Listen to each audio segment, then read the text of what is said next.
성남시의 작은 아파트에서 일어난 이 이야기는 당신의 마음을 완전히 뒤흔들어 놓을 것입니다. 네 살배기 민준이가 새로운 베이비시터를 보자마자 터뜨린 그 끔찍한 비명소리는 단순한 아이의 떼쓰기가 아니었습니다. 그 소리는 마치 죽음을 마주한 듯한 순수한 공포에서 나오는 절규였고 아이는 계속해서 외쳤습니다. 아빠가 그랬어요. 그 언니는 나쁜 사람이라고 했어요. 하지만 아빠는 이미 2년 전에 세상을 떠났는데 어떻게 이런 일이 가능할까요? 절망에 빠진 엄마 연서는 숨겨진 카메라를 설치했고 그 영상에서 발견한 것은 그녀의 인생을 완전히 바꿔놓았습니다. 베이비시터는 아이에게 죽은 아빠에 대한 비밀들을 속삭이고 있었고 그 비밀들은 연서조차 모르는 것들이었습니다. 26년 전 불타버린 사진 한 장, 강릉의 호텔 207호 열쇠, 그리고 죽었다고 믿어졌던 아이의 진실까지 모든 것이 하나씩 드러나면서 연서는 깨닫게 됩니다. 이 모든 일이 단순한 우연이 아니라는 것을. 사랑과 배신, 숨겨진 과거와 용서, 그리고 죽음조차 끊을 수 없는 모성애의 이야기가 지금 시작됩니다. 이 이야기는 당신이 사랑과 가족에 대해 알고 있던 모든 것을 다시 생각하게 만들 것이며 마지막 순간까지 당신의 마음을 붙잡고 놓지 않을 것입니다. 만약 이 채널이 처음이시라면 구독과 좋아요를 눌러주시고 어느 나라에서 시청하고 계신지 댓글로 알려주세요. 성남시의 작은 아파트에 비가 세차게 내리치고 있었다. 창문을 때리는 빗소리가 마치 누군가 도움을 청하는 듯 했지만 이연서는 그런 것들에 신경 쓸 여유가 없었다.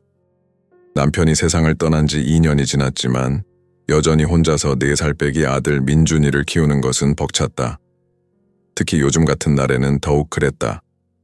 민준아, 저녁 먹자. 연서는 따뜻한 쌀밥이 담긴 그릇을 들고 아들의 방으로 향했다. 복도를 걸으면서 그녀의 마음은 무거웠다. 오늘부터 새로운 베이비시터가 올 예정이었는데 민준이가 잘 적응할지 걱정이었다. 지금까지 몇 명의 베이비시터들이 왔다 갔지만 민준이는 늘 어색해했고 연서 자신도 다른 사람에게 아들을 맡기는 것이 편하지 않았다. 그 순간이었다. 현관문이 열리는 소리가 들렸고 곧이어 부드러운 목소리가 집안에 울려 퍼졌다. 안녕하세요, 은자입니다. 들어가도 될까요? 그런데 그 순간 민준이의 방에서 터져 나온 소리는 연서의 심장을 얼어붙게 만들었다. 우악! 그것은 단순한 울음소리가 아니었다. 그것은 마치 죽음을 마주한 듯한 순수한 공포에서 나오는 절규였다. 연서의 손에서 쌀밥 그릇이 떨어져 바닥에 산산조각 났지만 그녀는 그것조차 신경 쓸 수 없었다. 민준아, 연서는 급히 아들의 방으로 달려갔다. 방문을 열자 눈앞에 펼쳐진 광경은 그녀를 더욱 혼란스럽게 만들었다. 민준이는 방 구석에 웅크리고 있었고 그의 작은 손가락은 떨리고 있었다. 그의 눈은 마치 귀신을 본 듯 크게 떠져 있었고 그가 가리키는 곳에는 은자 씨가 서 있었다. 새로운 베이비시터는 완전히 당황한 채로 서 있었고 그녀의 얼굴에는 충격과 당혹감이 역력했다. 안 돼요. 그 사람이 아니에요. 민준이가 울면서 소리쳤다. 아빠가 그랬어요. 그 언니는 나쁜 사람이라고 했어요. 여기 있으면 안 된다고 했어요. 연서의 온몸에 소름이 돋았다. 아빠? 민준이의 아버지는 2년 전에 세상을 떠났는데 어떻게 아빠가 이 베이비시터에 대해 말했다는 것일까? 민준아, 진정해. 연서는 떨리는 목소리로 아들을 안으려 했지만 민준이는 더욱 격렬하게 울기 시작했다. 싫어요. 저 언니가 있으면 아빠가 슬퍼해요. 아빠가 그랬어요. 그 언니는 여기 오면 안 된다고? 민준이의 목소리는 절규에 가까웠다. 은자 씨는 완전히 얼어붙어 있었다. 그녀는 아이들을 돌본 경험이 많다고 했는데 이런 극단적인 반응은 처음 보는 것 같았다. 죄송해요. 혹시 제가 뭔가 잘못했나요? 그녀의 목소리는 당황스러움으로 떨리고 있었다. 연서는 깊은 숨을 들이쉬며 상황을 정리하려 했다. 은자 씨, 죄송하지만 오늘은 이렇게 해서 돌아가셔도 될까요? 민준이가 너무 놀란 것 같아서. 은자 씨는 실망한 표정을 감추지 못했지만 상황을 이해한다는 듯 고개를 끄덕였다. 네, 알겠습니다. 내일은 괜찮을 거예요. 아이들이 처음엔 낯설어하는 경우가 종종 있거든요. 하지만 문이 닫힌 후에도 민준이는 진정되지 않았다. 그는 여전히 떨고 있었고 계속해서 중얼거렸다. 아빠가 맞다고 했어요. 그 언니는 여기 있으면 안 돼요. 그날 밤 연서는 민준이를 재운 후 거실에 혼자 앉아 있었다. 바깥의 비는 여전히 세차게 내리고 있었고 아파트는 고요했다. 하지만 그녀의 마음은 전혀 평온하지 않았다. 민준이가 아빠에 대해 한 말들이 계속 머릿속을 맴돌았다. 남편 영수는 2년 전 교통사고로 갑작스럽게 세상을 떠났다. 민준이는 그때 겨우 2살이었고 아빠에 대한 기억이 거의 없을 나이였다. 그런데 어떻게 아빠가 베이비시터에 대해 뭔가 말했다는 것일까? 더욱 이상한 것은 은자라는 이름이었다. 연서는 갑자기 남편이 살아있을 때의 일을 떠올렸다. 어느 날 밤 영수가 술에 취해 집에 돌아왔을 때 그가 중얼거린 말들을 기억했다. 은자, 미안해. 정말 미안해. 그때 연서가 누구냐고 물었을 때 영수는 급하게 아무도 아니야. 그냥 옛날 일이야 라고 대답했었다. 그 이름을 다시 듣게 될 줄은 꿈에도 몰랐다. 연서는 민준이의 방을 살짝 들여다보았다. 아들은 겨우 잠이 들었지만 잠을 자면서도 작은 소리로 중얼거리고 있었다. 아빠, 그 언니 보내주세요. 무서워요. 그 순간 연서는 등골이 서늘해지는 것을 느꼈다. 이것은 단순히 아이가 낯선 사람을 무서워하는 것이 아니었다. 뭔가 더 깊은, 더 복잡한 일이 벌어지고 있었다.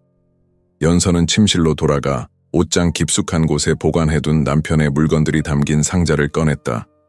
그 안에는 사진들과 편지들, 그리고 그가 아껴두던 몇 가지 물건들이 들어있었다. 그녀는 오랫동안 그 상자를 열어보지 않았었다. 너무 아팠기 때문이다. 하지만 지금은 달랐다. 뭔가 답을 찾아야 했다. 상자를 열자 남편의 냄새가 아직도 남아있었다. 연서의 눈에 눈물이 고였지만 그녀는 참고 사진들을 하나씩 살펴보기 시작했다. 결혼식 사진, 신혼여행 사진, 민준이가 태어났을 때의 사진들. 그런데 맨 아래쪽에서 이상한 사진 한 장을 발견했다. 그것은 모서리가 탄 것처럼 검게 변해 있었고 반쪽은 거의 보이지 않았다. 하지만 남아있는 부분에서 젊은 시절의 영수를 볼 수 있었다. 그리고 그 옆에는 한 여성이 서 있었는데 연서의 심장이 멈추는 것 같았다. 그 여성의 미소는 오늘 본 은자 씨의 미소와 너무나 닮아 있었다. 아니, 똑같았다. 이게 무슨 일이야? 연서는 떨리는 손으로 사진을 다시 자세히 들여다보았다. 사진 뒷면에는 흐릿하게 써진 글씨가 있었다. 은자와 함께 1998년 여름, 1998년. 그것은 연서와 영수가 만나기 훨씬 전의 일이었다. 하지만 지금 베이비시터로 온 은자 씨는 그때보다 거의 늙지 않은 것 같았다. 어떻게 이런 일이 가능한 것일까? 연서는 밤새 잠을 이루지 못했다. 머릿속에는 수많은 의문들이 꼬리를 물고 이어졌다. 민준이가 아빠에 대해 한 말들, 은자라는 이름, 그리고 이 기묘한 사진. 새벽이 되어서야 연서는 한 가지 확신을 얻었다. 이 모든 것은 우연이 아니었다. 그리고 그녀는 반드시 진실을 밝혀내야 했다. 자신과 민준이를 위해서, 그리고 죽은 남편의 영혼을 위해서라도. 하지만 그녀는 아직 몰랐다. 이 모든 것의 시작이 얼마나 복잡하고 아픈 과거와 연결되어 있는지, 그리고 진실을 알게 되었을 때 그녀가 얼마나 큰 충격을 받게 될지를. 새벽 4시, 연서는 여전히 잠들지 못하고 침대에 누워 천장을 바라보고 있었다. 어젯밤의 일들이 마치 악몽처럼 계속해서 머릿속을 맴돌았다. 민준이의 그 끔찍한 비명소리, 은자 씨를 향한 그 절망적인 공포의 표정, 그리고 무엇보다도 아빠에 대해 한 그 이상한 말들이 그녀를 잠들지 못하게 했다. 연서는 조용히 일어나 민준이의 방을 들여다보았다. 다행히 아들은 깊게 잠들어 있었지만 그의 얼굴에는 여전히 긴장감이 남아 있었다. 작은 주먹을 꽉 쥐고 있는 모습이 마치 꿈속에서도 무언가와 싸우고 있는 것 같았다. 연서는 아들의 이마에 부드럽게 입을 맞추고 다시 거실로 나왔다. 거실의 큰 창문으로 성남시의 새벽 풍경이 보였다. 어젯밤의 비는 그쳤지만 여전히 흐린 하늘에는 회색 구름들이 무겁게 드리워져 있었다. 연서는 따뜻한 차 한 잔을 끓여 마시며 마음을 정리하려 했다. 하지만 자꾸만 은자라는 이름이 머릿속을 떠나지 않았다. 남편 영수와 결혼한 지 6년. 그가 세상을 떠난 지 2년이 지났지만 연서는 그에 대해 모르는 것들이 아직도 많다는 것을 깨달았다. 특히 결혼 전에 그의 삶에 대해서는 거의 알지 못했다. 영수는 자신의 과거에 대해 별로 이야기하지 않았고 연서도 굳이 캐묻지 않았다. 사랑하는 사람의 과거보다는 함께할 미래가 더 중요하다고 생각했기 때문이다. 하지만 이제는 달랐다. 뭔가 중요한 단서를 찾아야 했다. 연서는 침실로 가서 옷장 맨 안쪽에 보관해둔 남편의 유품 상자를 꺼냈다. 그 상자는 지난 2년 동안 단 한 번도 열어보지 않았던 것이었다. 너무 아팠기 때문이다. 상자를 열 때마다 남편의 죽음이 현실로 다가와 가슴을 찢어놓는 것 같았다. 하지만 지금은 어쩔 수 없었다. 민준이를 위해서라도 진실을 알아야 했다. 상자의 자물쇠를 열자 남편 특유의 향수 냄새가 아직도 희미하게 남아있었다. 연서의 눈에는 어느새 눈물이 고여 있었다. 상자 안에는 그들의 결혼 사진, 신혼여행에서 찍은 사진들, 민준이가 태어났을 때의 사진들이 정성스럽게 보관되어 있었다. 그 아래로는 영수가 아껴두던 시계, 반지, 그리고 몇 통의 편지들이 들어있었다. 연서는 사진들을 하나씩 꺼내며 천천히 살펴보기 시작했다. 행복했던 그 시절의 기억들이 하나씩 되살아났다. 제주도에서 찍은 사진, 민준이를 처음 안았을 때의 영수의 감격스러운 표정, 가족 3명이 함께 찍은 마지막 사진. 그런데 맨 아래쪽에서 이상한 사진 한 장을 발견했다. 그 사진은 다른 사진들과는 확연히 달랐다. 오래되어 보였고 한쪽 모서리가 마치 일부러 태운 것처럼 검게 그을려 있었다. 사진의 절반 정도는 완전히 손상되어 있었지만 남아있는 부분에서는 젊은 시절의 영수를 볼 수 있었다. 그는 지금까지 연서가 본 적 없는 표정을 짓고 있었다. 너무나 행복해 보였고 동시에 애절해 보였다. 그리고 그 옆에는 한 여성이 서 있었다. 연서의 심장이 거의 멈추는 것 같았다. 그 여성의 얼굴은 반쯤 타버려서 완전히 보이지는 않았지만 남아있는 부분에서 보이는 미소, 눈의 모양, 그리고 전체적인 분위기가 어제 본 은자 씨와 너무나 닮아 있었다. 아니, 똑같았다. 연서는 떨리는 손으로 사진을 뒤집어 보았다. 뒷면에는 흐릿하게 써진 글씨가 있었다. 은자와 함께 1998년 여름 강릉에서 1998년. 그것은 연서와 영수가 만나기 6년 전의 일이었다. 연서는 2004년에 영수를 만났고 2006년에 결혼했다. 그렇다면 이 사진 속의 은자는 영수의 과거 연인이었을 것이다. 하지만 가장 이상한 것은 시간이었다. 1998년에 찍힌 사진이라면 벌써 27년이 지난 것인데 어제 본 은자 씨는 그때보다 거의 늙지 않은 것 같았다. 40대 중반이라고 했는데 만약 그녀가 사진 속의 그 은자와 같은 사람이라면 지금쯤 50대가 되어야 했다. 연서는 사진을 더 자세히 들여다보았다. 사진 속의 영수는 연서가 알던 그와는 완전히 다른 모습이었다. 그의 눈에는 깊은 사랑과 동시에 뭔가 간절한 것이 담겨 있었다. 마치 그 순간을 영원히 기억하고 싶어 하는 것 같았다. 그런데 왜 이 사진은 반쯤 태워진 것일까? 누가 왜 이렇게 만든 것일까? 연서는 상자를 더 뒤져보았다. 그러다가 상자 바닥에서 작은 봉투 하나를 발견했다. 봉투 안에는 낡은 열쇠 하나와 작은 쪽지가 들어있었다. 쪽지에는 영수의 글씨로 강릉 이브치로라고 적혀 있었다. 강릉. 사진 뒷면에 적힌 그 장소였다. 그리고 이브치로는 아마 호텔 방 번호인 것 같았다. 연서의 가슴이 두근거리기 시작했다. 이 모든 것들이 우연일 리 없었다. 연서는 그날 오전 내내 잠들지 못했다. 민준이가 아침 8시에 일어나자 그녀는 평소처럼 아침 식사를 준비해 주었다. 하지만 마음은 전혀 평온하지 않았다. 엄마, 오늘 그 언니 안 와요? 민준이가 조심스럽게 물었다. 그의 목소리에는 여전히 어제의 공포가 남아 있었다. 안 와, 민준아. 엄마가 다른 분을 찾아볼게. 연서는 아들을 안심시키려 했지만 사실 그녀 자신도 은자 씨를 다시 만나야 할지 말아야 할지 혼란스러웠다. 점심시간이 되어 민준이가 낮잠에 들자 연서는 결심을 굳혔다. 은자 씨에게 전화를 걸어 직접 만나보기로 한 것이다. 진실이 무엇인지 확인해야 했다. 여보세요, 은자 씨인가요? 저 어제 연락드렸던 연서예요. 아, 네, 안녕하세요. 민준이는 괜찮나요? 은자 씨의 목소리는 여전히 부드러웠지만 뭔가 조심스러운 기색이 느껴졌다. 네, 괜찮습니다. 혹시 오늘 오후에 잠깐 만나뵐 수 있을까요? 커피라도 한잔 하면서 이야기 좀 나누고 싶어서요. 잠시 침묵이 흘렀다. 네, 좋습니다. 어디서 만날까요? 연서는 아파트 근처의 조용한 카페를 제안했다. 오후 3시에 만나기로 약속했다. 약속 시간이 되어 카페에 도착한 연서는 구석 자리에 앉아 은자 씨를 기다렸다. 그녀의 가방 안에는 그 타버린 사진이 들어있었다. 몇 분 후 은자 씨가 들어왔다. 그런데 이상하게도 그녀는 연서를 보자마자 순간적으로 경직되는 것 같았다. 안녕하세요. 은자 씨가 인사하며 앉았다. 하지만 그녀의 손이 미묘하게 떨리고 있는 것이 보였다. 커피 드릴까요? 연서가 물었다. 네, 감사합니다. 커피를 주문한 후 연서는 조심스럽게 대화를 시작했다. 은자 씨, 혹시 성남에 오신 지 오래되셨나요? 아니요, 얼마 안 됐어요.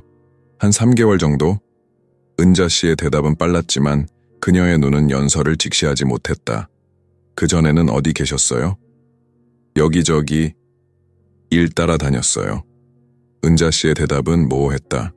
연서는 심호흡을 한 후 가방에서 사진을 꺼냈다. 혹시 이 사진을 본 적이 있으신가요? 은자 씨가 사진을 보는 순간 그녀의 얼굴은 창백해졌다. 커피잔을 들고 있던 그녀의 손이 심하게 떨리기 시작했다. 이건 은자 씨의 목소리는 떨리고 있었다. 제 남편의 유품에서 찾은 건데요. 뒷면에 은자라는 이름이 적혀 있더라고요. 연서는 차분하게 말했지만 그녀의 마음은 폭풍우 같았다. 은자 씨는 한동안 아무 말도 하지 못했다. 그녀의 눈에는 눈물이 고이기 시작했고 온몸이 미세하게 떨리고 있었다. 저는 은자 씨가 겨우 입을 열었다. 정말 몰랐어요. 당신이 영수 씨의 부인인 줄. 연서의 심장이 쿵쾅거렸다. 역시 그녀의 추측이 맞았다. 은자 씨는 남편의 과거와 연결된 사람이었다. 어떤 관계셨나요? 연서의 목소리는 겨우 나오는 속삭임 같았다. 은자 씨는 고개를 떨어뜨리고 한참을 있다가 입을 열었다. 저희는 옛날에 사랑했던 사이였어요. 아주 오래전 일이에요. 그 순간 연서는 어지러움을 느꼈다. 남편의 과거 연인이 지금 자신의 아들의 베이비시터로 나타났다는 것이 믿기지 않았다. 그런데 어떻게 저희 집에? 연서가 간신히 물었다. 은자 씨는 오랫동안 침묵했다. 그리고 마침내 입을 열었을 때 그녀의 목소리에는 깊은 슬픔이 담겨 있었다. 우연이었어요. 정말 우연이었어요. 베이비시터 구인 광고를 보고 연락드렸는데 설마 그분의 가족일 줄은. 은자 씨의 목소리는 점점 작아졌다. 하지만 연서는 뭔가 이상함을 느꼈다. 정말 우연일까? 그리고 민준이의 그 극단적인 반응은 어떻게 설명할 수 있을까? 은자 씨, 솔직히 말씀해 주세요. 정말 우연인가요? 은자 씨는 더 이상 대답하지 않았다. 그녀는 조용히 일어나 카페를 나가려 했다. 잠깐만요.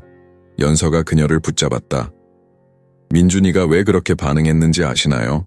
아빠가 뭔가 말했다고 하는데. 은자 씨는 문 앞에서 멈춰섰다. 그리고 돌아보지도 않은 채 말했다. 아이들은 때로 어른들이 보지 못하는 것들을 봐요. 그리고 죽은 사람의 마음도 느낄 수 있어요. 그 말을 남기고 은자 씨는 카페를 나갔다. 연서는 혼자 남아 큰 충격에 빠져 있었다. 이 모든 일이 정말 우연일까? 아니면 뭔가 더 깊은 비밀이 숨어 있는 것일까? 그날 밤 연서는 다시 한번 잠들지 못했다. 은자 씨의 마지막 말이 계속 머릿속을 맴돌았다. 그리고 강릉의 207호 열쇠가 무엇을 의미하는지 알고 싶어졌다. 그날 밤 연서는 결단을 내렸다. 진실을 알기 위해서는 더 확실한 증거가 필요했다. 은자 씨와의 만남에서 얻은 정보들은 오히려 더 많은 의문만 남겼을 뿐이었다. 그녀의 말이 진실인지 정말 우연의 일치인지 확인할 방법이 필요했다. 다음 날 오전 연서는 민준이를 유치원에 보낸 후 용산구 전자상가로 향했다. 그곳에서 작은 감시 카메라 몇 개를 구입했다. 판매원은 가정용 보안 시스템에 대해 친절하게 설명해 주었지만 연서의 마음은 복잡했다. 자신의 집에 몰래 카메라를 설치한다는 것이 옳은 일인지 확신이 서지 않았다. 하지만 민준이의 안전을 위해서라면 어쩔 수 없었다. 이 제품은 정말 작아서 아무도 눈치채지 못할 거예요. 화질도 좋고 밤에도 선명하게 나와요. 젊은 판매원이 설명했다. 스마트폰으로도 실시간 확인 가능하고요. 연서는 가장 작은 카메라 2개를 구입했다. 하나는 민준이의 방에, 다른 하나는 거실에 설치할 계획이었다. 집에 돌아와 연서는 신중하게 카메라를 설치할 위치를 정했다. 민준이의 방에는 책장 위에 놓인 큰 고민형 안에 카메라를 숨겼다. 그 고민형은 영수가 민준이 첫 돌날에 선물한 것으로 아이가 가장 좋아하는 장난감 중 하나였다. 갈색 털의 검은 눈을 가진 그 고민형은 이제 연서의 눈과 귀가 되어줄 것이었다. 거실에는 TV 옆 장식장에 작은 화분을 놓고 그 뒤에 카메라를 숨겼다. 모든 설치를 마친 후 연서는 스마트폰 앱을 통해 화면이 제대로 나오는지 확인했다. 민준이의 침대와 방 전체가 선명하게 보였고 거실도 완벽하게 촬영되고 있었다. 오후에 민준이가 유치원에서 돌아왔다. 아이는 평소보다 조용했고 자꾸만 주변을 두리번거렸다. 민준아, 무슨 일이야? 어디 아픈 데 있어? 연서가 걱정스럽게 물었다. 엄마, 그 언니 오늘 안 와요? 민준이가 불안한 목소리로 물었다. 안 와. 엄마가 다른 분을 구할 거야. 연서는 아들을 안심시켰지만 마음 한편으로는 은자 씨를 다시 부를지 고민하고 있었다. 그날 저녁 연서는 은자 씨에게 전화를 걸었다. 진실을 알기 위해서는 그녀가 민준이와 있을 때의 모습을 직접 확인해야 했다. 여보세요, 은자 씨. 저 연서예요. 네, 안녕하세요. 은자 씨의 목소리는 조심스러웠다. 혹시 내일 다시 오실 수 있나요? 민준이가 어제 너무 놀라서 그랬나 봐요. 한 번 더 기회를 드리고 싶어서요. 전화 너머로 잠시 침묵이 흘렀다. 정말 괜찮을까요? 네, 저도 함께 있을 테니까 걱정하지 마세요. 다음 날 오후 3시 은자 씨가 다시 집에 왔다. 이번에는 작은 선물 봉지를 들고 있었다. 민준이를 위한 작은 선물이에요. 그녀가 미소를 지으며 말했다. 민준이는 은자 씨를 보자마자 어제만큼은 아니지만 여전히 경계하는 기색을 보였다. 하지만 이상하게도 완전히 거부하지는 않았다. 마치 뭔가 내적인 갈등을 하고 있는 것 같았다. 안녕 민준아. 언니가 너를 위해 선물을 가져왔어. 은자 씨가 부드럽게 말했다. 봉지 안에는 작은 자동차 장난감이 들어있었다. 그런데 이상하게도 그것은 영수가 생전에 타던 차와 똑같은 모델이었다. 연서는 깜짝 놀랐지만 표정을 감췄다. 와, 예쁘다. 민준이가 눈을 반짝이며 장난감을 받았다. 이거 아빠 차랑 똑같아요. 은자 씨의 표정이 순간 굳어졌다. 아빠 차? 네, 아빠가 탔던 차요. 엄마 맞죠? 민준이가 연서를 바라보았다. 연서는 고개를 끄덕였지만 마음은 불안했다. 은자 씨가 어떻게 영수의 차 모델을 알고 있는 것일까? 오후 내내 은자 씨는 민준이와 함께 놀아주었다. 처음에는 어색했지만 점차 아이도 마음을 열기 시작했다. 연서는 부엌에서 저녁 준비를 하며 이 모든 상황을 지켜보았다. 겉으로는 평범해 보였지만 뭔가 미묘한 긴장감이 집안에 흐르고 있었다. 저녁 7시가 되자 은자 씨가 일어났다. 오늘은 이만 가볼게요. 민준이가 많이 친해진 것 같네요. 민준이는 아쉬워하며 손을 흔들었다. 언니, 내일도 와요. 은자 씨가 나간 후 연서는 곧바로 스마트폰으로 오늘 촬영된 영상을 확인해 보았다. 처음에는 별다른 것이 없어 보였다. 은자 씨와 민준이가 함께 놀고 책을 읽고 그림을 그리는 평범한 모습들이었다. 하지만 밤 9시경의 영상에서 이상한 것을 발견했다. 민준이가 잠자리에 들기 전 은자 씨가 아이 곁에 앉아 있는 장면이었다. 처음에는 단순히 잠자리 이야기를 해주는 것처럼 보였다. 하지만 소리를 높여서 들어보자 연서의 온몸에 소름이 돋았다. 민준아, 네오의 아빠는 정말 좋은 사람이었어. 은자 씨의 목소리는 이상하게 떨리고 있었다. 언니가 아빠를 정말 많이 사랑했거든. 언니도 우리 아빠를 알아요? 민준이가 천진난만하게 물었다. 그럼 아주 잘 알았지. 아빠는 아침마다 원두커피를 직접 내려서 마셨어. 설탕은 2스푼, 우유는 조금만. 그리고 비가 오는 날이면 항상 창가에 서서 하늘을 바라보곤 했지. 연서의 손이 떨리기 시작했다. 그 모든 것들이 영수의 습관과 정확히 일치했다. 하지만 그녀는 그런 세세한 것들을 은자 씨에게 말한 적이 없었다. 그리고 아빠는 겨울에 길에서 다친 고양이를 구해서 집에 데려온 적도 있었어. 하얀 털에 노란 눈을 가진 작은 고양이였지. 연서는 숨이 막혔다. 그것은 영수가 결혼 전에 키웠던 고양이에 대한 이야기였다. 연서도 그 고양이에 대해서는 영수에게서 한 번만 들었을 뿐이었다. 영상은 계속 이어졌다. 그리고 아빠는 강릉의 작은 호텔을 좋아했어.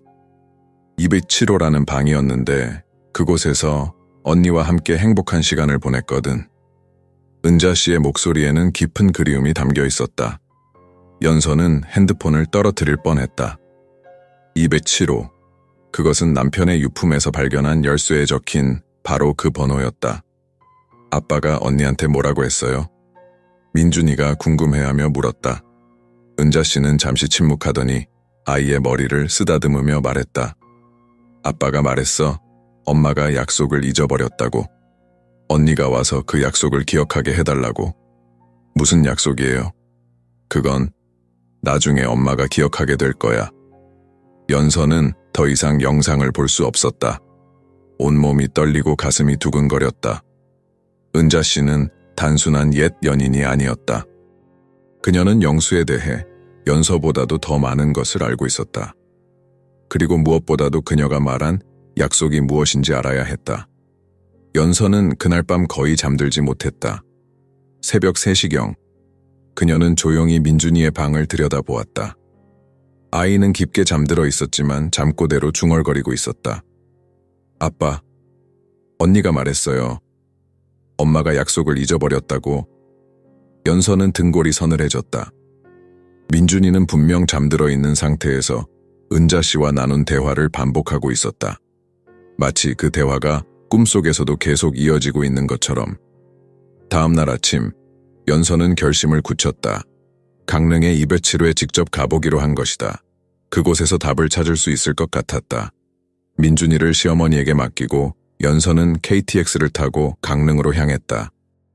2시간 30분의 여행 동안 그녀는 계속해서 영상 속 은자 씨의 말들을 떠올렸다. 그 모든 디테일들이 우연일 수는 없었다. 강릉역에 도착한 연서는 택시를 타고 시내의 작은 호텔들을 찾아다녔다. 3번째 호텔에서 드디어 207호를 찾을 수 있었다. 그것은 바다가 보이는 작고 오래된 호텔이었다. 207호 말씀이신가요? 그 방은 지금 비어 있습니다. 하지만 오랫동안 사용하지 않아서 상태가... 프런트 직원이 말했다. 괜찮습니다. 꼭 그 방을 보고 싶어요. 열쇠를 받아든 연서는 떨리는 마음으로 2층으로 올라갔다. 207호의 문을 열자 먼지 냄새와 함께 바다 냄새가 섞여서 들어왔다. 방은 오랫동안 사용하지 않은 듯 먼지가 쌓여 있었지만 창문 너머로 보이는 바다 풍경은 여전히 아름다웠다. 연서는 방 안을 천천히 살펴보았다. 침대, 작은 테이블, 옷장, 모든 것이 평범해 보였다. 하지만 옷장을 열었을 때 맨 아래 서랍에서 작은 나무 상자를 발견했다. 상자를 열자 그 안에는 편지들과 몇 장의 사진이 들어있었다. 사진들은 모두 영수와 은자 씨가 함께 찍은 것들이었다. 해변에서, 호텔 방에서, 강릉의 여러 명소에서 그들은 정말 행복해 보였다. 그리고 맨 아래에는 영수가 직접 쓴 편지가 있었다. 은자에게, 만약 당신이 이 편지를 읽고 있다면 나는 이미 이 세상에 없을 것입니다. 나는 당신에게 너무나 많은 상처를 주었고 용서받을 수 없는 일을 했습니다. 당신을 두고 떠난 것이 내 인생 최대의 후회입니다. 하지만 나에게는 지켜야 할 약속이 있었습니다. 가족에 대한 책임, 그리고 당신도 언젠가는 이해해 주리라 믿었던 선택이었습니다. 만약 내가 죽은 후에도 당신이 나를 기억한다면 부디 내 아들을 지켜주세요. 그 아이만큼은 죄가 없으니까요. 그리고 연서에게는 미안하다고 전해주세요. 내가 숨긴 모든 것들에 대해서 당신이 내 마지막 사랑이었습니다. 영수. 연서는 편지를 읽으며 눈물을 흘렸다. 분노와 슬픔, 그리고 배신감이 동시에 밀려왔다. 남편이 죽기 전까지도 다른 여자를 사랑하고 있었다는 사실이 너무나 충격적이었다. 하지만 동시에 은자 씨의 마음도 이해가 되었다. 그녀는 단순히 과거를 잊지 못하는 여자가 아니라 죽은 연인의 마지막 부탁을 지키려는 사람이었다. 그날 밤 연서는 강릉의 바다를 바라보며 밤새 울었다. 모든 진실을 알게 된 지금 그녀는 어떤 선택을 해야 할지 알 수 없었다. 은자 씨를 용서해야 할까? 아니면 민준이를 위해 그녀를 멀리해야 할까?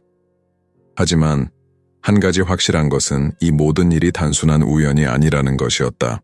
그리고 아직 밝혀지지 않은 더 큰 비밀이 숨어 있다는 예감이 들었다. 강릉에서 돌아온 연서는 마음이 무거웠다. 남편의 편지를 읽고 난 후 그녀의 세계는 완전히 뒤바뀌어 버렸다. 지금까지 믿어왔던 모든 것들이 거짓이었고 사랑했던 남편 영수는 죽는 순간까지도 다른 여자를 마음에 품고 있었다는 사실이 가슴을 찢어 놓았다.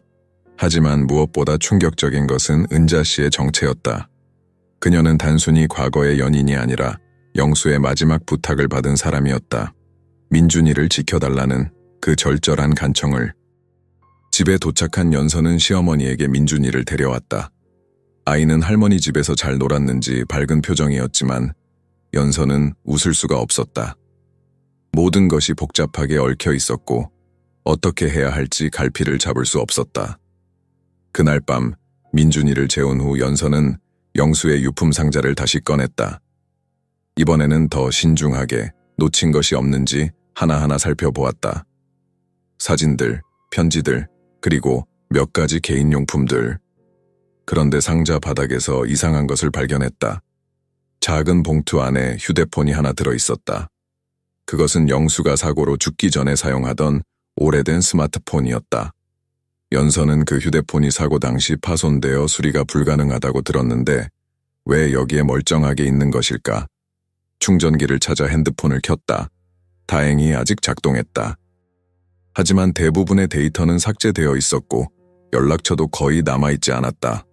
그런데 갤러리에서 이상한 사진 하나를 발견했다. 그것은 호텔 열쇠 사진이었다. 207이라는 숫자가 선명하게 새겨진 금속 열쇠였다. 사진 저장 날짜를 보니 영수가 죽기 바로 일주일 전이었다.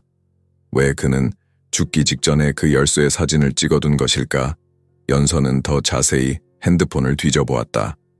메모장을 열어보니 영수의 글씨로 쓰인 짧은 글이 있었다. 은재게, 만약 내게 무슨 일이 생기면 207호에서 답을 찾아라. 모든 것이 그곳에 있다. 미안하다. 연서의 손이 떨렸다. 영수는 자신의 죽음을 예감하고 있었던 것일까? 아니면 정말로 우연의 일치인 것일까? 하지만 가장 이상한 것은 삭제된 메시지들이었다. 메시지함을 열어보니 대부분의 대화 내용이 지워져 있었지만 복구 프로그램을 사용하면 일부는 볼 수 있을 것 같았다. 다음 날 오전, 연서는 민준이를 유치원에 보낸 후 용산의 핸드폰 수리점을 찾아갔다. 데이터 복구 전문가에게 영수의 핸드폰을 맡겼다. 이 정도면 70% 정도는 복구 가능할 것 같아요. 하루 정도 시간을 주시면 됩니다. 기술자가 말했다. 하루를 기다리는 동안 연서는 마음을 정리하려 했지만 쉽지 않았다. 은자 씨에 대한 복잡한 감정들이 계속해서 머릿속을 맴돌았다. 분노, 질투, 동정, 그리고 이해할 수 없는 동질감까지. 그날 오후 은자 씨에게서 전화가 왔다. 연서 씨, 혹시 오늘 민준이를 돌봐드려도 될까요? 아이가 어제 저를 많이 찾더라고요. 연서는 잠시 망설였다. 강릉에서 발견한 편지 내용 때문에 은자 씨를 보는 시각이 완전히 바뀌었다. 하지만 동시에 그녀에 대해 더 알아야 한다는 생각도 들었다. 네, 좋습니다. 3시에 오세요. 오후 3시, 은자 씨가 도착했다. 이번에는 그녀의 표정이 이전과 달랐다. 뭔가 무거운 짐을 지고 있는 것 같았고 눈가에는 피로가 역력했다. 안녕하세요. 민준이는 어디 있나요? 은자 씨가 조심스럽게 물었다. 방에서 놀고 있어요. 들어가 보세요. 연서는 차분하게 대답했지만 마음속으로는 오늘 은자 씨의 행동을 유심히 관찰하기로 했다. 민준이는 은자 씨를 보자 달려와서 안겼다. 언니, 오늘도 와주셨어요. 응, 민준이가 보고 싶어서 왔어. 은자 씨가 아이를 안으며 말했다. 그런데 이상하게도 그녀의 눈에는 눈물이 맺혀 있었다. 연서는 부엌에서 차를 끓이며 거실의 상황을 지켜보았다. 은자 씨와 민준이는 블록놀이를 하고 있었는데 대화 내용이 심상치 않았다. 민준아, 언니가 만약 멀리 가게 되면 어떨 것 같아? 은자 씨가 조심스럽게 물었다. 안 돼요.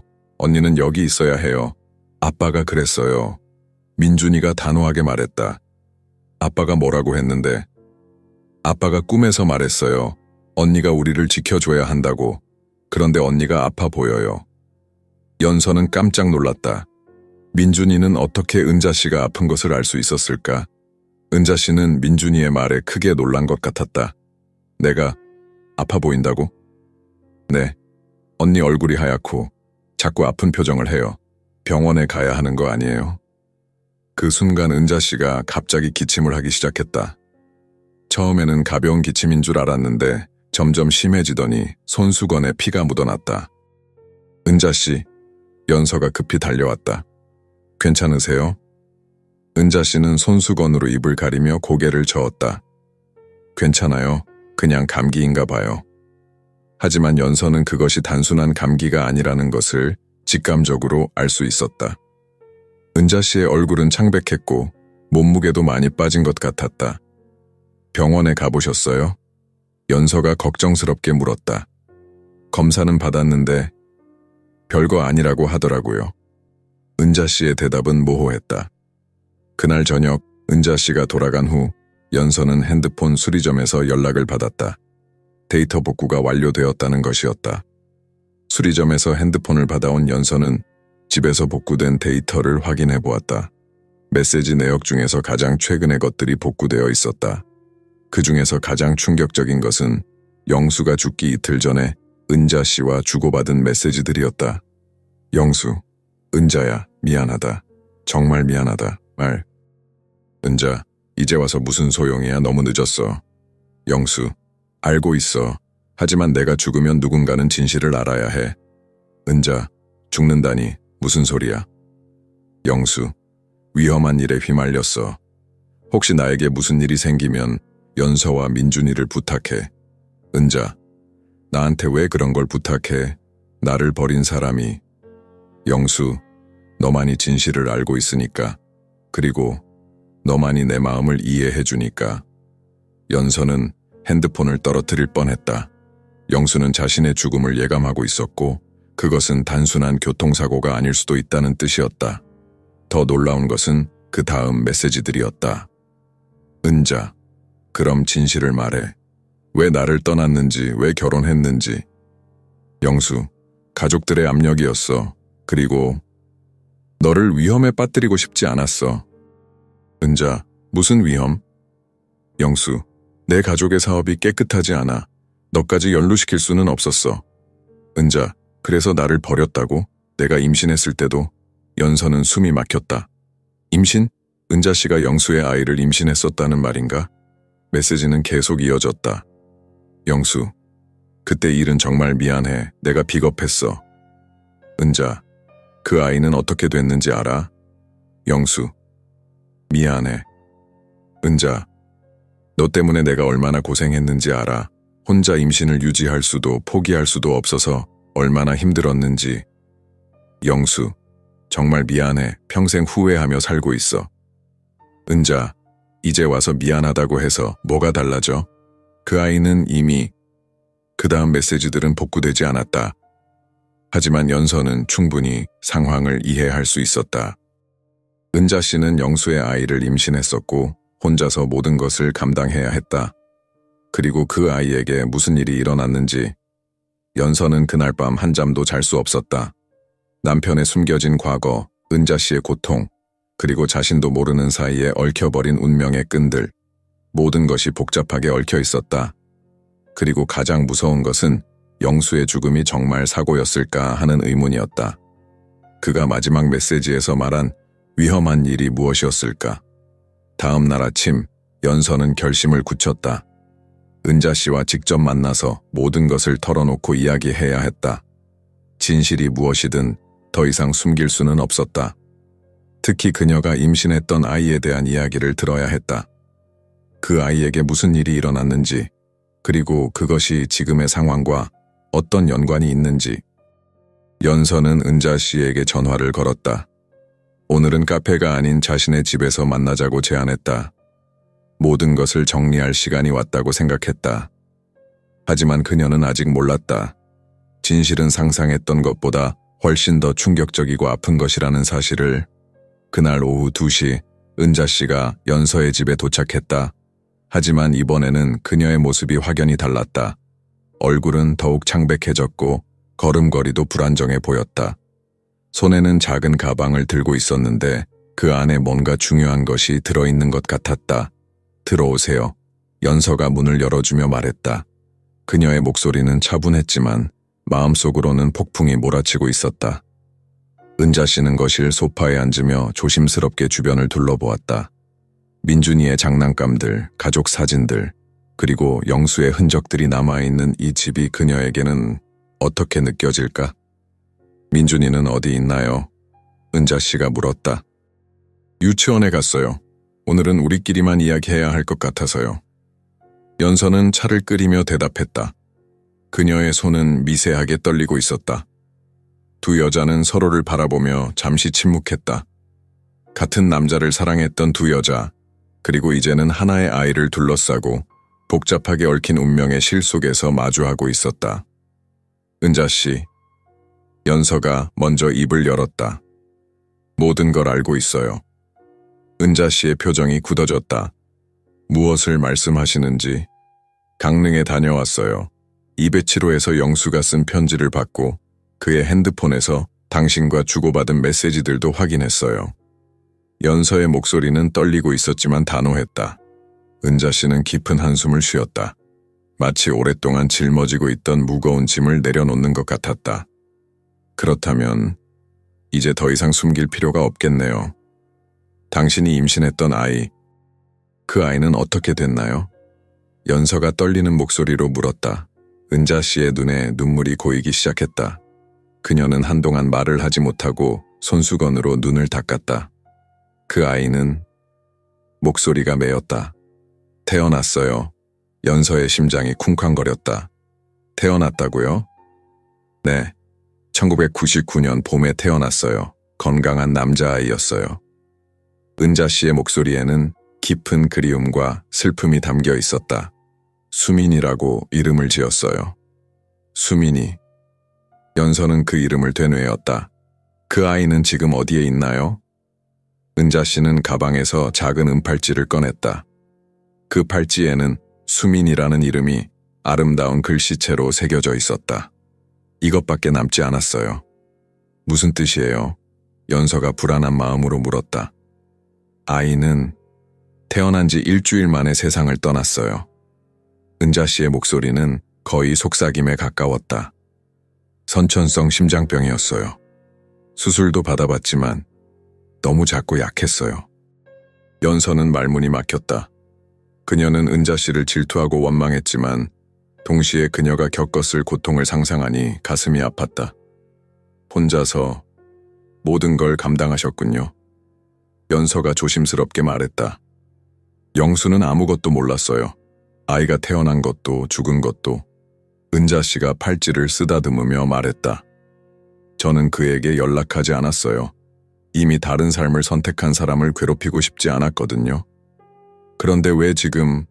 연서가 물었다. 영수가 죽었다는 소식을 듣고 나서야 알았어요. 그가 얼마나 후회하며 살았는지를. 은자 씨의 목소리에는 복잡한 감정이 담겨 있었다. 그리고 그가 마지막에 저에게 부탁했잖아요. 민준이를 지켜달라고. 연서는 은자 씨를 바라보며 복잡한 감정에 휩싸였다. 분노, 동정, 이해, 그리고 묘한 동질감까지 모든 것이 뒤섞여 있었다. 하지만 은자 씨, 연서가 조심스럽게 말했다. 민준이가 당신을 처음 봤을 때 그렇게 무서워한 이유가 뭘까요? 마치 당신을 아는 것처럼. 은자 씨는 잠시 망설이더니 입을 열었다. 사실 민준이를 본 건 처음이 아니에요. 네? 연서가 놀라며 물었다. 아이가 태어났을 때부터 멀리서 지켜봤어요. 영수의 아이니까요. 은자 씨의 고백은 충격적이었다. 병원에서, 유치원에서, 놀이터에서 항상 멀리서만 봤어요. 가까이 가고 싶었지만 갈 수 없었어요. 연서는 소름이 돋았다. 그러면 민준이가 당신을 기억하는 건가요? 아이들은 어른들이 생각하는 것보다 훨씬 예민해요. 누군가 자신을 지켜보고 있다는 걸 느낄 수 있어요. 은자 씨가 말했다. 그리고 어쩌면 수민이의 영혼이 민준이를 통해 저를 알아봤을지도 몰라요. 그게 무슨...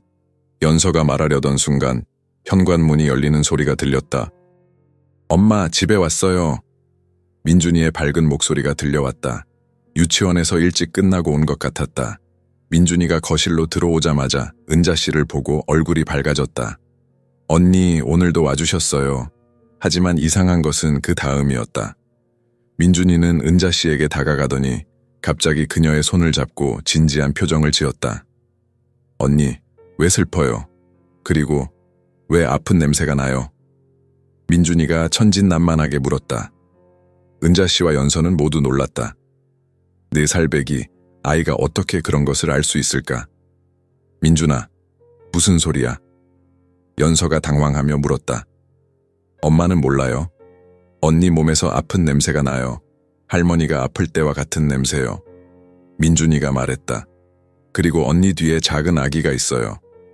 연서와 은자 씨는 동시에 숨을 멈췄다. 아기? 연서가 떨리는 목소리로 물었다. 네, 언니 뒤에 작은 아기가 서 있어요. 그 아기가 슬퍼하고 있어요. 민준이가 은자 씨를 바라보며 말했다. 아기가 말해요. 엄마한테 미안하다고. 은자 씨는 더 이상 참을 수 없었다. 그녀는 무릎을 꿇고 민준이를 끌어안으며 울기 시작했다. 수민아, 수민아. 민준이는 은자 씨를 꼭 안아주며 말했다. 울지 마세요, 언니. 그 아기가 말해요. 언니가 잘못한 게 아니래요. 그리고 이제 민준이가 언니를 지켜줄 거래요. 그 순간 연서는 모든 것을 이해했다. 민준이가 은자 씨를 처음 봤을 때 무서워한 것은 그녀를 거부해서가 아니라 그녀 주변에 맴도는 슬픔과 고통을 느꼈기 때문이었다. 그리고 아마도 수민이의 영혼이 민준이를 통해 엄마에게 말을 걸고 있는 것일지도 몰랐다. 은자 씨는 한참을 울었다. 26년 동안 혼자 감당해온 슬픔과 그리움, 죄책감과 후회가 모두 터져 나오는 것 같았다. 은자 씨. 연서가 조심스럽게 그녀의 어깨에 손을 얹었다. 이제 혼자가 아니에요. 은자 씨는 고개를 들어 연서를 바라봤다. 그녀의 눈에는 놀라움과 감사의 마음이 담겨 있었다. 하지만 저는 당신의 남편을 사랑했던 사람이에요. 은자 씨가 죄송한 표정으로 말했다. 그것도 사랑이었죠. 그리고 영수도 당신을 사랑했고요. 연서의 목소리는 이제 차분했다. 우리는 모두 같은 사람을 사랑했던 여자들이에요. 그리고 이제는 같은 아이를 지켜야 하는 사람들이고요. 민준이가 두 여자를 번갈아 보며 말했다. 엄마, 언니랑 친구가 된 거예요? 연서는 은자 씨를 바라보며 미소를 지었다. 그럴까? 은자 씨도 눈물을 닦으며 고개를 끄덕였다. 네, 그렇게 하고 싶어요. 하지만 그날 저녁 은자 씨가 돌아간 후 연서는 또 다른 걱정에 빠졌다. 민준이가 말한 아픈 냄새가 무엇을 의미하는지, 그리고 은자 씨의 건강이 정말 괜찮은지, 그리고 무엇보다 이 모든 상황에서 민준이가 보이는 초자연적인 능력이 정상적인 것인지 궁금했다. 아이가 죽은 아기의 영혼을 볼 수 있다는 것이 과연 가능한 일일까? 하지만 한 가지 확실한 것은 오늘부터 그들의 관계가 완전히 달라졌다는 것이었다. 더 이상 서로를 경계하거나 의심할 필요가 없었다. 이제는 함께 민준이를 지켜나가야 할 동반자가 된 것이다. 그날 밤 연서는 민준이를 재우며 물었다. 민준아, 오늘 본 아기는 정말로 있었던 거야? 네, 엄마. 그 아기는 언니의 아기예요. 그리고 이제 민준이랑 친구가 됐어요. 민준이가 천진난만하게 대답했다. 연서는 아들의 머리를 쓰다듬으며 생각했다. 어쩌면 이 모든 일이 우연이 아닐지도 모른다. 수민이의 영혼이 민준이를 통해 엄마와 재회하게 해준 것일지도. 일주일이 지나면서 연서와 은자 씨의 관계는 놀라울 정도로 자연스러워졌다. 처음에는 어색했지만 민준이를 중심으로 한 일상이 그들을 하나로 묶어주었다. 은자 씨는 매일 오후에 와서 민준이를 돌봐주었고 연서는 그 시간에 파트타임 일을 할 수 있게 되었다. 하지만 연서는 계속해서 신경 쓰이는 것이 있었다. 은자 씨의 건강이었다. 그녀는 날이 갈수록 야위어 보였고 기침도 더 심해졌다. 민준이가 말한 아픈 냄새가 무엇을 의미하는지 점점 명확해지고 있었다. 그날 오후 연서는 시어머니를 만나기로 했다. 영수의 어머니인 박정숙 여사는 성남에서 조금 떨어진 곳에 혼자 살고 있었다. 연서는 은자 씨에 대한 이야기를 꺼내야 할지 고민하고 있었다. 어머니 안녕하세요. 연서가 정중하게 인사했다. 연서야, 어서 와. 민준이는 어디 있어? 시어머니가 반갑게 맞아주었다. 유치원에 있어요. 요즘 새로운 베이비시터 분이 와서 도움을 받고 있거든요.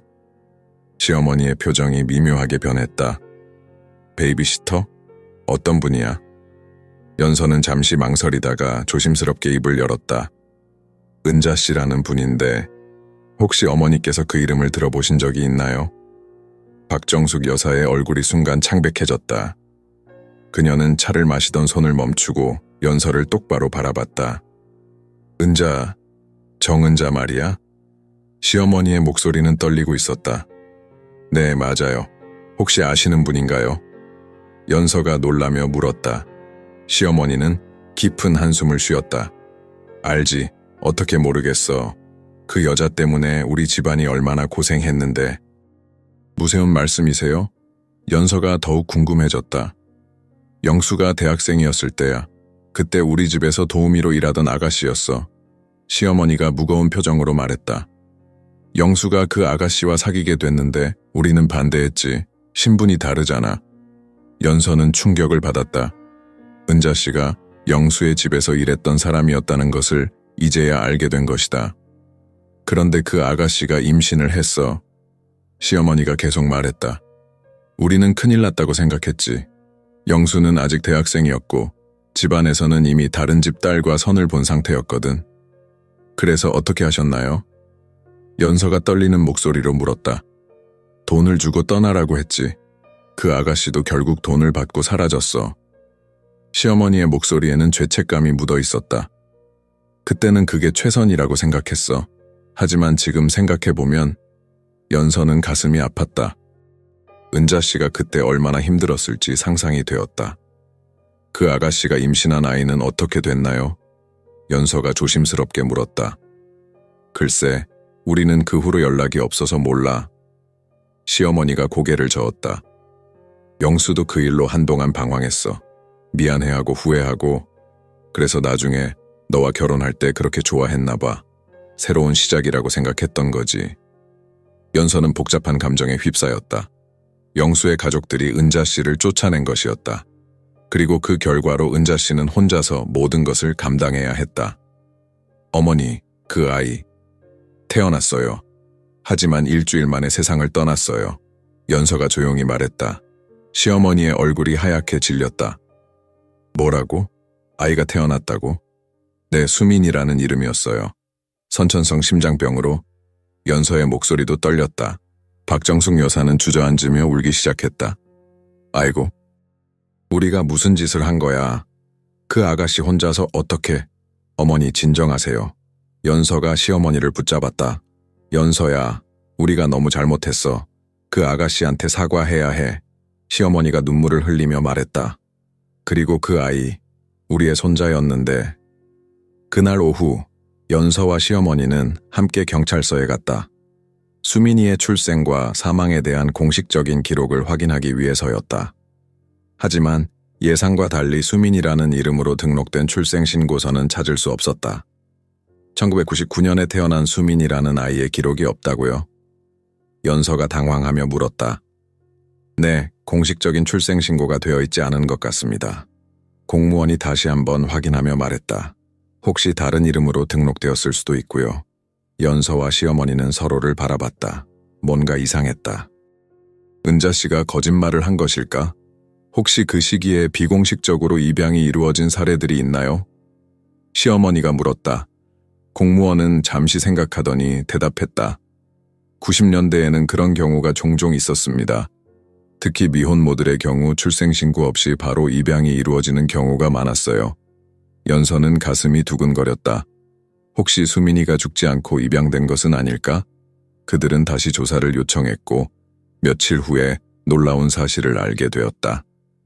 1999년 봄에 한 개인 병원에서 비공식적인 출생 기록이 있었고 그 아이는 곧바로 서울의 한 부유한 가정에 입양되었다는 것이었다.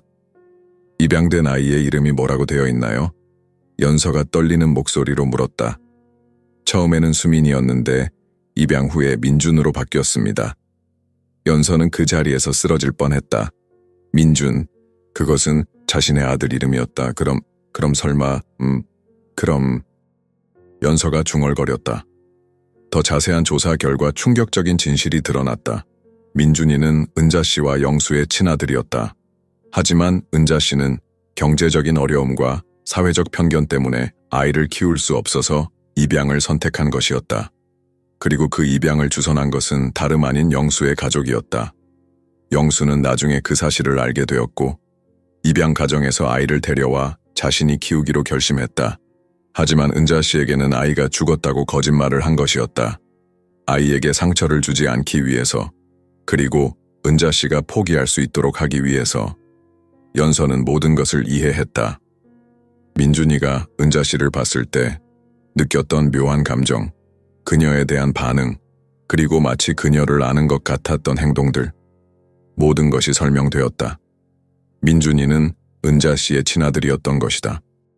그날 밤, 연서는 잠들지 못하고 민준이의 잠든 얼굴을 바라봤다.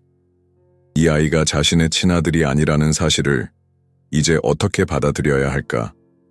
그리고 은자 씨에게 이 모든 진실을 어떻게 말해야 할까? 무엇보다 민준이에게는 어떻게 설명해야 할까? 아직 4살밖에 안 된 아이에게 이런 복잡한 상황을 이해시킬 수 있을까? 연서는 눈물을 흘렸다. 하지만 그것은 슬픔의 눈물이 아니었다. 이상하게도 마음 한구석에서는 안도감이 느껴졌다. 은자 씨가 민준이를 그렇게 사랑스럽게 바라보던 이유, 민준이가 그녀에게 보였던 특별한 반응, 모든 것이 이제 이해가 되었다. 그리고 무엇보다 은자 씨가 26년 동안 아들이 죽었다고 믿으며 살아온 고통을 생각하니 가슴이 아팠다. 그녀는 살아있는 자신의 아들을 지켜보면서도 그것이 자신의 아이라는 것을 모르고 있었던 것이다. 다음 날 아침, 연서는 결심을 굳혔다. 은자 씨에게 모든 진실을 말해주기로 한 것이다. 그녀에게는 진실을 알 권리가 있었다. 그리고 민준이에게도 진짜 엄마가 누구인지 알 권리가 있었다. 하지만 그 전에 한 가지 더 확인해야 할 것이 있었다. 은자 씨의 건강 상태였다. 민준이가 계속 걱정하고 있는 아픈 냄새가 무엇을 의미하는지 정확히 알아야 했다. 연서는 은자 씨에게 전화를 걸었다. 은자 씨, 오늘 병원에 함께 가시지 않을래요?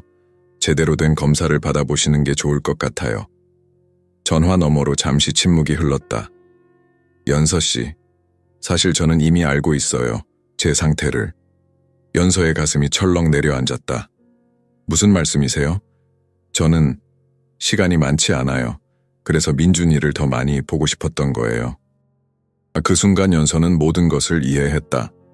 은자 씨가 왜 그렇게 간절하게 민준이를 돌보려 했는지, 왜 매일 와서 아이와 시간을 보내려 했는지, 그녀는 자신에게 남은 시간이 얼마 없다는 것을 알고 있었던 것이다. 그날부터 은자 씨의 상태는 급격히 악화되었다. 연서가 병원 동행을 제안한 다음 날, 은자 씨는 갑작스런 복통으로 응급실에 실려갔다. 연서는 급히 민준이를 시어머니에게 맡기고 병원으로 달려갔다. 의사 선생님, 어떤 상태인가요? 연서가 숨을 헐떡이며 물었다. 중년의 종양내과 의사는 심각한 표정으로 답했다. 췌장암 말기입니다.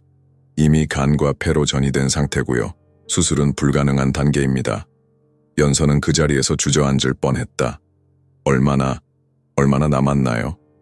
길어야 2, 3개월, 짧으면 몇 주 안에. 의사의 목소리도 무거웠다. 환자분이 치료를 거부하고 계세요. 항암 치료를 받으면 조금 더 시간을 벌 수 있는데. 연서는 중환자실로 향했다. 은자 씨는 산소 마스크를 쓰고 있었지만 의식은 또렷했다. 연서를 보자 미안한 표정을 지었다. 연서 씨, 이렇게 되어서 죄송해요. 은자 씨의 목소리는 가냘팠다. 무슨 소리예요? 왜 치료를 거부하세요? 조금이라도 더 시간을 벌어야죠. 연서가 눈물을 글썽이며 말했다. 이미 늦었어요. 그리고 고통스럽게 더 오래 사는 것보다는. 은자 씨가 말을 멈췄다. 저는 그냥 민준이를 더 보고 싶어요. 마지막까지. 연서는 가슴이 찢어지는 것 같았다. 은자 씨가 민준이의 친엄마라는 사실을 알고 있는 상황에서 그녀의 말이 더욱 가슴 아프게 다가왔다. 은자 씨, 제가 할 말이 있어요. 연서가 떨리는 목소리로 시작했다. 무슨 말인가요? 은자 씨가 약한 목소리로 물었다. 민준이에 대해서요, 사실. 연서는 말을 잇지 못했다. 이 상황에서 진실을 말하는 것이 옳은 일일까? 그때 은자 씨가 연서의 손을 잡았다. 연서 씨, 저도 할 말이 있어요. 네? 사실 저는 알고 있었어요. 은자 씨의 눈에서 눈물이 흘렀다. 민준이가 제 아들이라는 것을.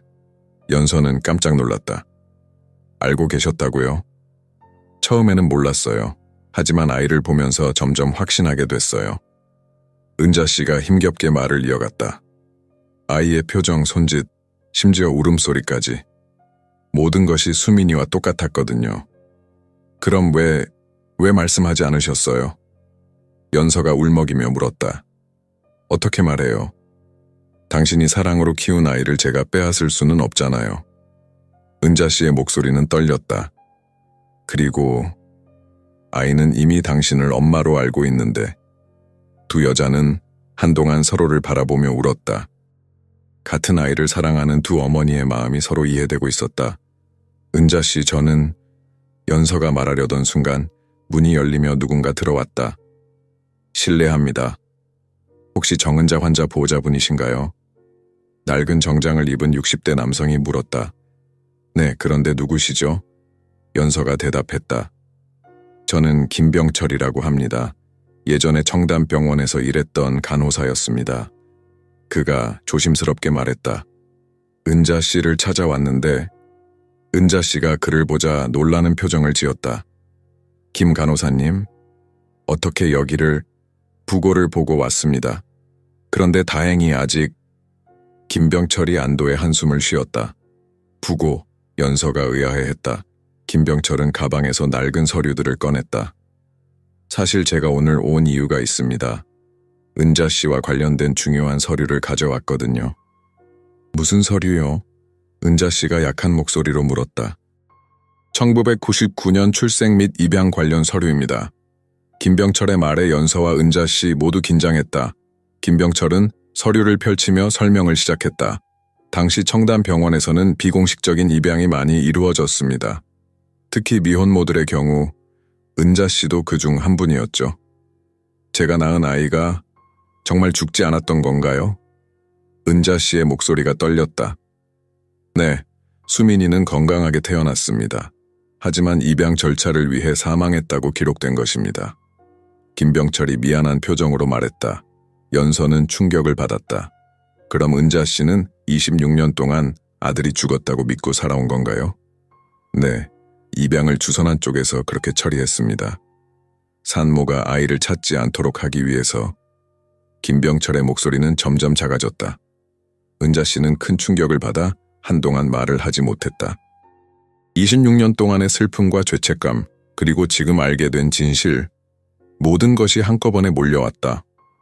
그럼 그럼 제 아들은 누가 키웠나요? 은자 씨가 간신히 물었다.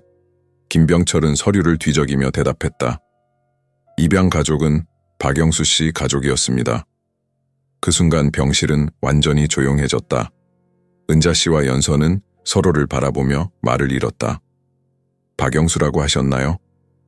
연서가 떨리는 목소리로 확인했다. 네, 맞습니다.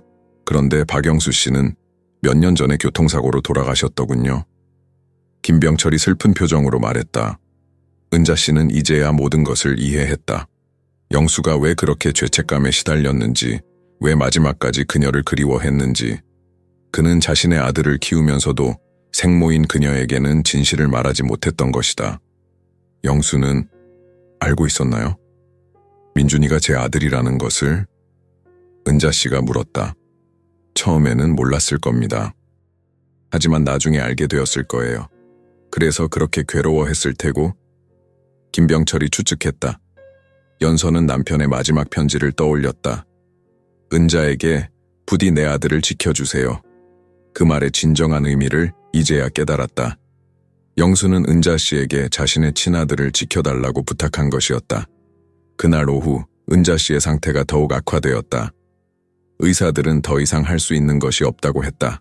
연서는 고민 끝에 민준이를 병원으로 데려오기로 결정했다.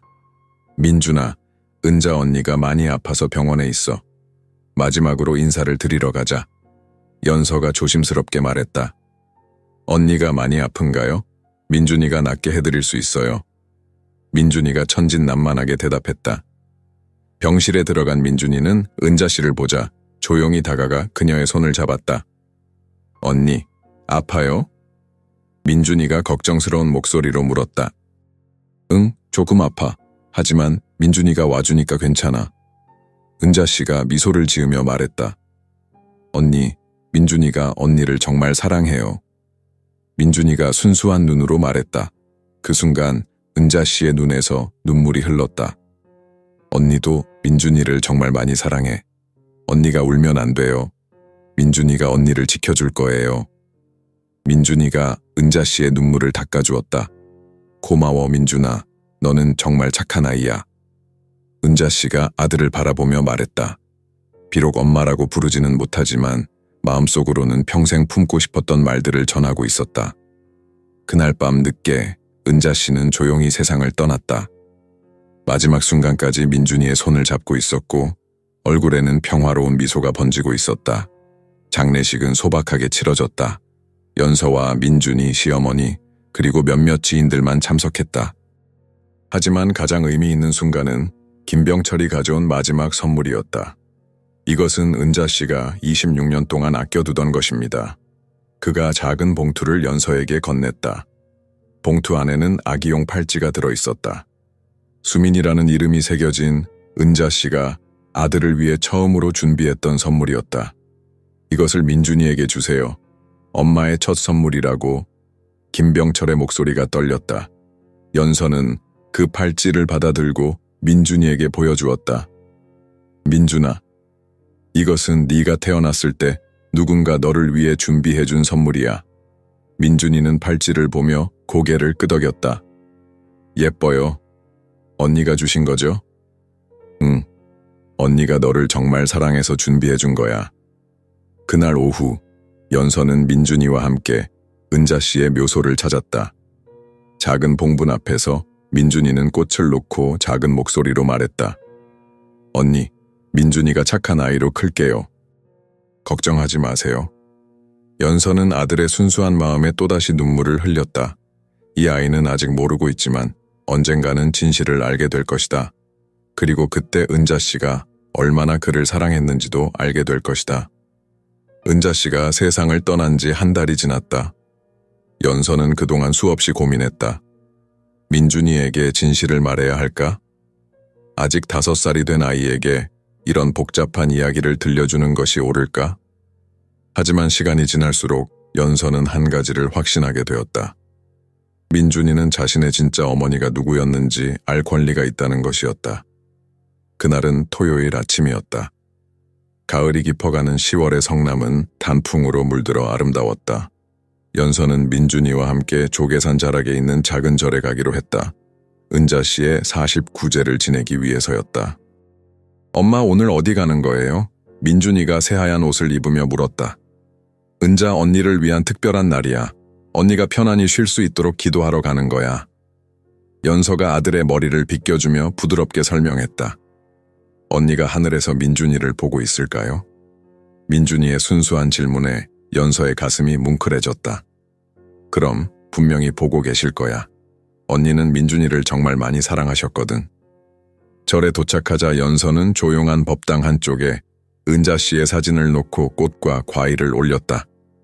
사진 속의 은자 씨는 생전에 민준이를 바라보던 그 따뜻한 미소를 짓고 있었다. 민준아, 이리 와서 언니께 인사드려. 연서가 아들을 불렀다. 민준이는 작은 손을 모으고 정중하게 절을 했다. 언니, 안녕하세요. 민준이에요. 보고 싶어요. 그 순간 연서는 더 이상 미룰 수 없다고 생각했다. 이곳에서 은자 씨의 영혼이 지켜보는 이 자리에서 진실을 말해야 했다. 민준아, 엄마가 너에게 중요한 이야기를 해줄게. 연서가 아들을 무릎에 앉히며 말했다. 무슨 이야기요? 민준이가 호기심 어린 눈으로 바라봤다. 연서는 깊은 숨을 쉬고 조심스럽게 말을 시작했다. 민준아, 사실 은자 언니는 너에게 아주 특별한 분이셨어. 특별한 분이요? 응. 은자 언니는 너를 낳아주신 진짜 엄마셔. 연서의 목소리는 떨렸지만 분명했다. 민준이는 잠시 이해하지 못하는 표정을 지었다. 진짜 엄마요? 그럼 연서 엄마는? 연서 엄마는 너를 키워준 엄마야. 너를 사랑으로 돌봐준 엄마고. 연서가 아들을 꼭 안으며 설명했다. 은자 언니는 너를 낳아주셨지만 여러 가지 어려운 일 때문에 함께 살 수 없었어. 그래서 연서 엄마가 너를 키우게 된 거야. 민준이는 한동안 조용히 생각하더니 물었다. 그럼 은자 언니가 민준이의 진짜 엄마라는 거예요? 응, 그래. 그리고 아빠도 너의 진짜 아빠야. 아빠와 은자 언니 사이에서 태어난 소중한 아기가 바로 너란다. 민준이의 눈에 눈물이 고이기 시작했다. 그럼 은자 언니가 왜 민준이를 그렇게 사랑스럽게 봐주셨는지 이제 알 것 같아요. 연서도 눈물을 참을 수 없었다. 그래, 언니는 네가 태어날 때부터 쭉 너를 사랑하고 있었어. 멀리서나마 너를 지켜보고 싶어 했고. 그럼 민준이는 엄마가 둘인 거네요? 민준이가 천진난만하게 물었다. 맞아. 너를 낳아주신 은자 엄마와 너를 키워주고 있는 연서 엄마. 둘 다 너를 세상에서 가장 사랑하는 엄마들이야. 민준이는 갑자기 은자 씨의 사진을 바라보며 말했다. 은자 엄마, 이제야 알았어요. 왜 민준이를 그렇게 사랑해 주셨는지. 미안해요. 진작 알았어야 했는데. 그 순간 연서는 아이의 성숙함에 놀랐다. 5살밖에 안 된 아이가 이런 복잡한 상황을 이해하고 받아들이다니. 민준아, 너는 정말 착한 아이야. 연서가 아들을 꼭 껴안았다. 연서 엄마.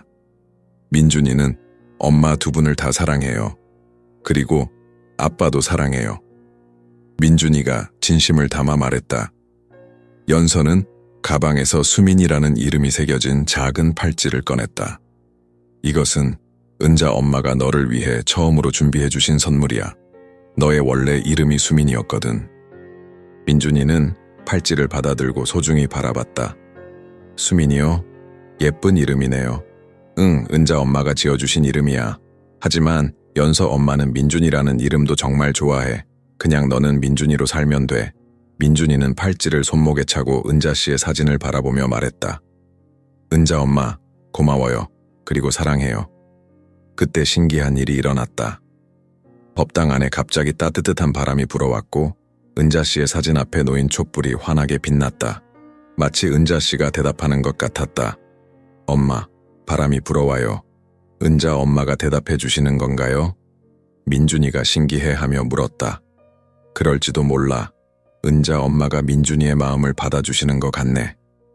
연서도 그 신비로운 순간을 느끼고 있었다. 그날 오후 연서와 민준이는 은자 씨의 묘소를 찾았다. 작은 봉분 앞에는 그들이 지난번에 심은 코스모스가 예쁘게 피어 있었다. 은자 엄마 민준이가 왔어요. 민준이가 무덤 앞에 앉으며 말했다. 이제 진짜 엄마라는 걸 알았어요. 늦게 알아서 미안해요. 연서는 무덤 앞에 무릎을 꿇고 조용히 말했다. 은자씨, 이제야 모든 걸 알려드렸어요. 민준이가 얼마나 착한 아이로 자랐는지 보셨죠? 당신이 자랑스러워할 아들로 키우겠다고 약속할게요. 바람이 불어와 코스모스 꽃잎들이 하늘로 날아갔다. 마치 은자씨의 영혼이 하늘로 올라가는 것 같았다. 연서 엄마, 민준이가 두 엄마를 다 기억하고 살아도 돼요? 민준이가 순수한 눈으로 물었다. 당연하지. 두 엄마 모두 너를 사랑하니까. 그리고 아빠도 하늘에서 우리를 지켜보고 계실 거야. 그럼 민준이는 정말 행복한 아이네요. 엄마가 셋이나 있으니까. 민준이가 환하게 웃었다. 연서는 그 말에 웃음과 눈물이 동시에 나왔다. 아이의 순수한 마음이 이 복잡한 상황을 가장 아름답게 해석해낸 것이다. 그날 저녁, 집으로 돌아온 연서는 영수의 사진 앞에 앉았다. 여보, 이제 모든 게 정리됐어.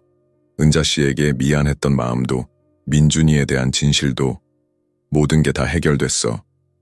민준이는 침실에서 수민이 팔찌를 바라보며 잠들어 있었다. 그의 얼굴에는 평화로운 미소가 번지고 있었다. 연서는 창문을 열고 밤하늘을 바라봤다. 별들이 유난히 밝게 빛나고 있었다. 그 중에서 가장 밝은 별 하나가 은자씨인 것 같았다. 은자씨, 안녕히 가세요. 그리고 감사했어요. 민준이를 통해 진정한 사랑이 무엇인지 가르쳐 주셔서. 연서가 하늘을 향해 속삭였다. 바람이 불어와 연서의 머리카락을 부드럽게 스쳤다. 마치 은자씨가 마지막 인사를 하는 것 같았다. 이제 모든 것이 끝났다. 하지만 동시에 새로운 시작이기도 했다. 민준이는 자신의 진짜 정체성을 알게 되었고, 연서는 더 이상 숨길 것이 없는 마음으로 아들을 키워갈 수 있게 되었다.